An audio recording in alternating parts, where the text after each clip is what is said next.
Kali ini izinkan saya untuk julid sama film Raya and the Last Dragon. Emang cukup terlambat sih, secara film ini udah tayang sejak tanggal 3 Maret 2021. Tapi saya justru baru sempat nonton film ini hari Minggu kemarin tanggal 20. Emang dasar males ya. Jujur aja ya, sejak nonton trailernya, saya emang berharap lebih sama film yang satu ini. Minimal bisa nyamain Mulan lah sebagai film bertema Princess Warrior. Tapi ternyata saya justru nemuin banyak kekecewaan. Oke, sebagai film dengan rating 13+, saya paham ada adegan-adegan yang perlu dibatasi. Tapi kayaknya nggak harus sampai ngurangin intensitas cerita dan bikin plot jadi mulus-mulus aja gitu. Oke, kita masuk ke poin yang pertama. Ini adalah saat Raya berusaha masuk ke tempat penyimpanan kristal naga. Sebagai tempat yang seharusnya memiliki penjagaan ketat karena menyimpan barang berharga, jebakan yang dibuat ternyata cuma berupa sebuah roll jaring besar dan gak kelihatan berbahaya sama sekali.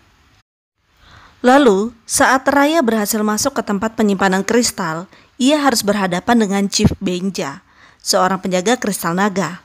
Di sini kita bisa lihat kalau jurus yang digunakan Raya nggak hebat-hebat amat. Dia bahkan nggak berhasil mengalahkan Chief Benja.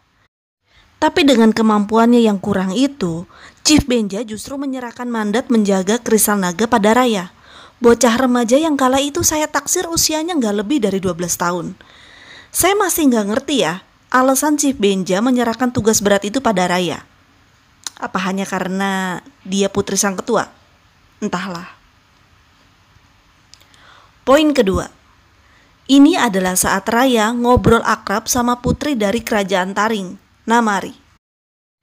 Dua orang bocah yang kelihatannya nemuin banyak persamaan ini saling menceritakan kekagumannya pada naga, mitos yang beredar di negara mereka tentang Sisu, sang naga terakhir, dan juga tentu saja kristal naga. Lalu Raya si bocah baik hati itu pun mengajak Namari ke tempat penyimpanan kristal naga. Sebuah benda yang sejak ratusan tahun lalu diperebutkan oleh 5 negara. Sumpah di sini saya tuh kayak mau ketawa ya. Ternyata Raya bukan cuma baik hati, tapi juga super bodoh. Ya udahlah, itu 5 negara saling serang berebut kristal naga. Semuanya gara-gara siapa? The one and only, Raya. Poin ketiga. Ini adalah 6 tahun sejak kristal naga pecah menjadi 5 bagian dan masing-masing negara memiliki sebagian bongkahannya.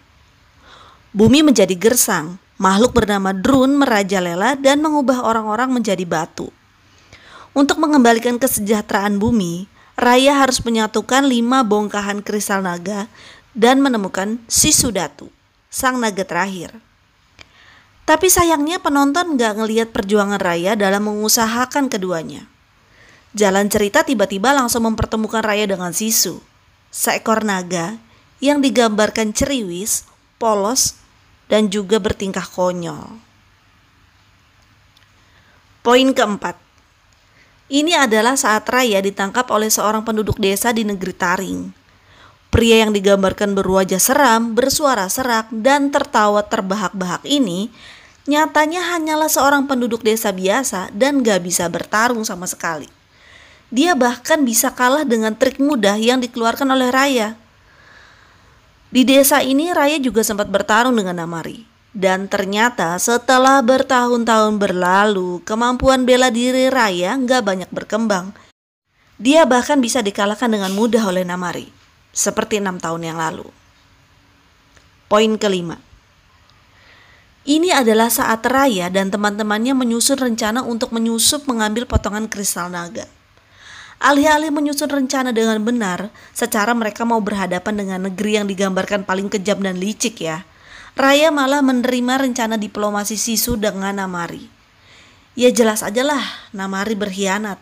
Sisu pun tewas karena anak panah yang dilontarkan busur Namari. Iya, saya paham, ini cuma film. Dan film ini mau mengajarkan bahwa sikap baik dapat mengalahkan kejahatan. Tapi kita juga harus realistis sedikit lah. Orang dengan sifat licik dan hianat gak bisa jadi baik secepat kilat. Intinya sih film Raya and the Last Dragon benar-benar biasa aja. Gak wow banget gitu kayak trailernya. Apalagi lelucon yang dilempar. Kayak nanggung gitu.